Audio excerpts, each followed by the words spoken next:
بسم اللہ الرحمن الرحیم۔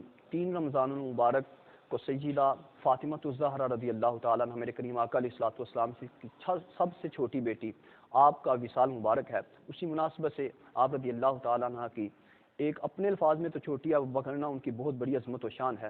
کریم آقا علیہ الصلوۃ والسلام کی پیاری شہزادی سیدہ فاطمۃ الزہرا رضی اللہ تعالیٰ عنہ، آپ کے بارے میں آپ کے پیارے بیٹے شہزادے جناب حسن مجتبیٰ رضی اللہ تعالیٰ عنہ فرماتے ہیں کہ میں جب کبھی بھی دیکھتا ہوں میری والدہ محترمہ اٹھتے بیٹھتے چلتے پھرتے دعا کرتی ہیں، ہر وقت رات کو اللہ تبارک و تعالیٰ کی عبادت کرتی ہیں۔ میں نے ایک مرتبہ اپنی والدہ محترمہ سے عرض کیا، اے والدہ محترمہ، اللہ تبارک و تعالیٰ نے آپ کے پیارے باپ حضرت جناب محمد مصطفیٰ صلی اللہ تعالیٰ علیہ وسلم آپ کے صدقے سے سب کے اگلے پچھلے گناہوں کو معاف فرما دیا ہے۔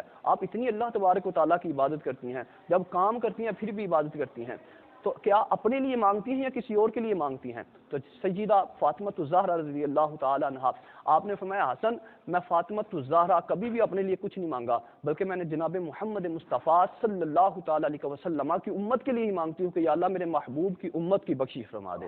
یہ شہزادی کونین شہزادی فاطمۃ الزہرا رضی اللہ تعالیٰ عنہ کی فضیلت ہے، عنہا کی فضیلت ہے کہ جب کبھی بھی دعا کرتی ہیں، یا اللہ میرے باپ جناب محمد مصطفیٰ صلی اللہ علیہ وسلم کی امت کی بخشش فرما دے۔ تو کریم آقا علیہ الصلوۃ والسلام کی شہزادی کی یہ شان ہے، کبھی اپنے لیے نہیں مانگا، اپنے محبوب کی امت کے لیے ہی مانگا ہے، یہ عظمت و شان ہے۔ اور شہزادی کونین رضی اللہ تعالیٰ عنہ جب گھر میں چکی بھی چلاتی ہیں پھر بھی تلاوت قرآن کرتی ہیں، گھر میں اٹھتی ہیں پھر بھی تلاوت قرآن کرتی ہیں، چلتی ہیں پھر بھی تلاوت قرآن کرتی ہیں۔ یہ عظمت و شان اللہ تبارک و تعالیٰ نے آپ کو عطا کی ہے اور جنتی عورتوں کی سردار آپ کو بنا دیا ہے۔ یہ عظمت و شان اللہ تبارک و تعالیٰ ہمیں زیادہ سے زیادہ بیان کرتے رہنے کی توفیق عطا فرمائے۔ وآخر دعوانا الحمد للہ رب العالمین۔